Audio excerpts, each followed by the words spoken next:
Hi, I'm Miriam Castilla with another Effectology tip. Welcome.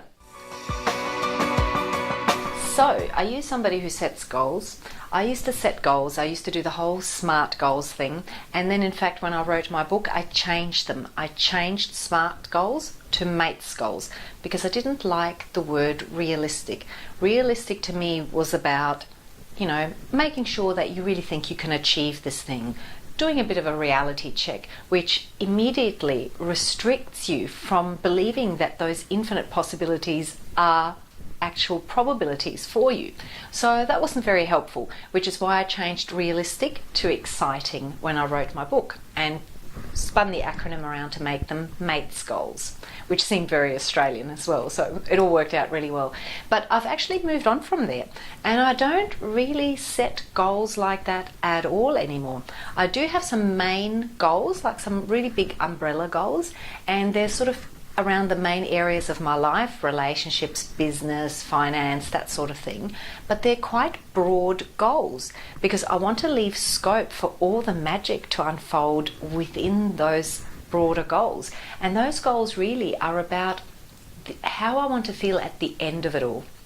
So instead of setting goals, what I now do is I do have those really broad goals. There's just 4 of them, and I make sure that they're not too specific and that they're not completely time specific, because who's to say when is the perfect time to have those things? How am I to know that if I get all this other stuff happening and underway and experience it first, then when that actually comes to pass, it's going to be so much more magical than I could have ever imagined. So by being really specific with your goals, you're actually closing the doors on a lot of other pieces of the puzzle that are important to you, and you can't possibly cover off all those different, little clauses and sub-clauses and close all the loopholes. You drive yourself mad. So you're actually better off just setting that nice big broad umbrella goal that's all about how you want to feel at the end of the day. And along the way, I simply set intentions. And the intention is about having congruence between what I'm thinking and what I'm feeling. And what that actually creates is a powerful expectation. But it is all about the feeling. So have a look at that. Are you still setting goals? And if you are setting goals, are you finding that they're actually making you feel bad about not having achieved them?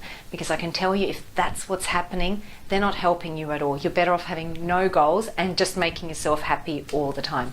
Because at the end of the day, this is a vibrational universe and you operate on vibration. So if you're feeling great and you're feeling good about where you're moving and you're feeling expectantly joyful and happy about the path you're on and the next activity you're going to do, you're always going to do a hell of a lot better than if you're just sitting at your desk writing out goals with specific time frames, specific dollar amounts and specific ways they're going to happen, and just sit there feeling miserable and lousy about it.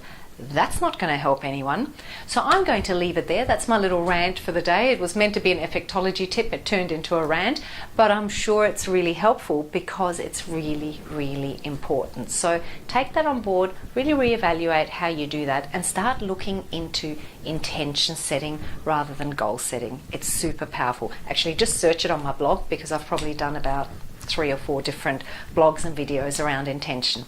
Have yourself a beautiful day. Stay happy.